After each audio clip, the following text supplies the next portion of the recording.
नमस्कार दोस्तों, आपका मेरे चैनल पर स्वागत है। दोस्तों, प्राचीन समय की बात है। उज्जैन में राजा भोज राज्य करते थे। वह बड़े दानी और धर्मात्मा थे। उनके बारे में प्रसिद्ध था कि वह ऐसा न्याय करते कि दूध और पानी अलग अलग हो जाए। नगरी में एक किसान का एक खेत था जिसमें उसने कई साग सब्जी लगा रखी थी। एक बार की बात है कि खेत में बड़ी अच्छी फसल हुई। पूरी जमीन पर तो खूब तरकारियां आई, लेकिन खेत के बीचों बीच थोड़ी सी जमीन खाली रह गई। हालांकि किसान ने उस जमीन पर भी बीज डाले थे, लेकिन वहां कुछ नहीं उगा। किसान ने वहां खेत की रखवाली के लिए एक मचान बना लिया। जब भी किसान मचान पर चढ़ता, अपने आप चिल्लाने लगता, कोई है? राजा भोज को पकड़ लाओ और सजा दो। मेरा राज्य उससे ले लो। जाओ, जल्दी जाओ। सारी नगरी में यह बात आग की तरह फैल गई और राजा भोज के कानों में पहुंची। राजा ने कहा, मुझे उस खेत पर ले चलो। मैं सारी बातें अपनी आंखों से देखना और कानों से सुनना चाहता हूं।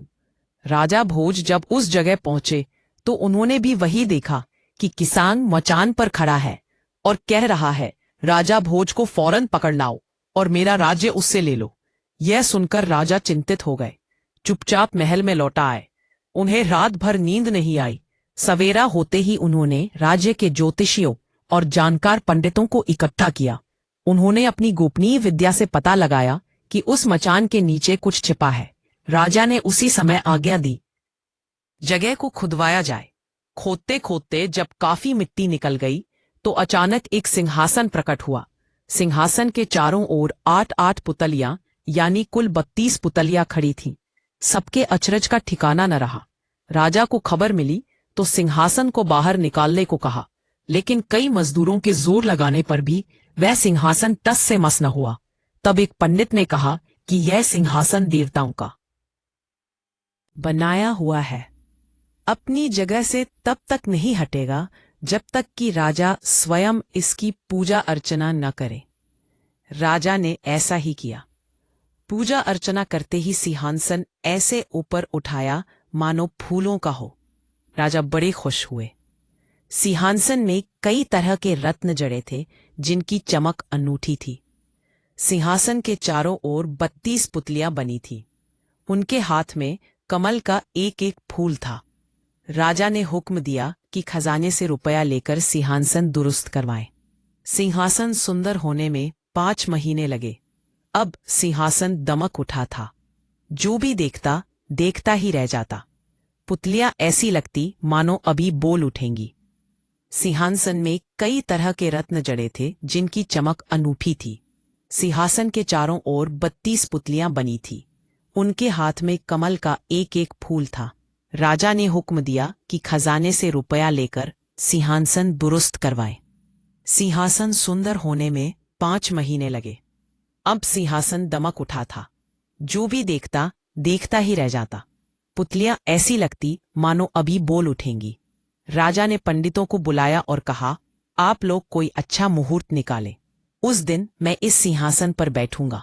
दिन तय किया गया। दूर दूर तक लोगों को निमंत्रण भेजे गए। तरह तरह के बाजे बजने लगे। महल में खुशियां मनाई जाने लगी। पूजा के बाद जैसे ही राजा ने अपना दाहिना पैर बढ़ाकर सिंहासन पर रखना चाहा कि सारी पुतलियां खिलखिलाकर हंस पड़ी। लोगों को बड़ा अचंभा हुआ कि यह बेजान पुतलियां कैसे हंस पड़ी। राजा ने अपना पैर खींच लिया और पुतलियों से पूछा, ओ सुंदर पुतलियों, सच सच बताओ कि तुम क्यों हंसी? पहली पुतली का नाम था रत्नमंजरी। राजा की बात सुनकर वह बोली, राजन, आप बड़े तेजस्वी हैं, धनी हैं, बलवान हैं, लेकिन इन सब बातों का आपको घमंड भी है। जिस राजा का ये सिंहासन है वह दानी, वीर और धनी होते हुए भी विनम्र थे, परम दयालु थे। राजा बड़े नाराज हुए।